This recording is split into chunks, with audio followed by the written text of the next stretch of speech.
না এখানে আমাদের যে মেহমানগুলো আসছেন ওনারা আমাদের নবীনগরের সন্তান।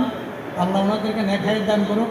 এই অনুষ্ঠানটাকে সৌন্দর্য করার জন্য আমাদেরকে ওনাদের বিশেষ সময় দেওয়ার জন্য আর সকলের দীর্ঘায়ু কামনা করে আমি আমার বক্তব্য শেষ করলাম। আসসালামু আলাইকুম রহমতুল্লাহি ওয়া বারাকাতুহু।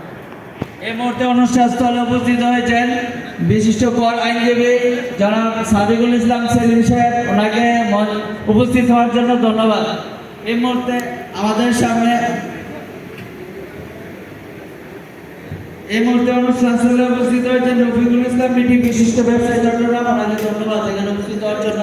এই মুহূর্তে সংক্ষিপ্ত এবং মূল্যবান বক্তব্য রাখবেন আমাদের প্রতিষ্ঠাকাল থেকে যিনি আমাদের অভিভাবক হিসেবে কাজ করতেছেন, আমাদের বড় ভাই হিসেবে কাজ করতেছেন এবং বাংলাদেশ পুলিশে এসআই হিসেবে কর্মরত, এএসআই হিসেবে কর্মরত মন্দাইন ভাই, তাকে বক্তব্য রাখার জন্য অনুরোধ করতেছি।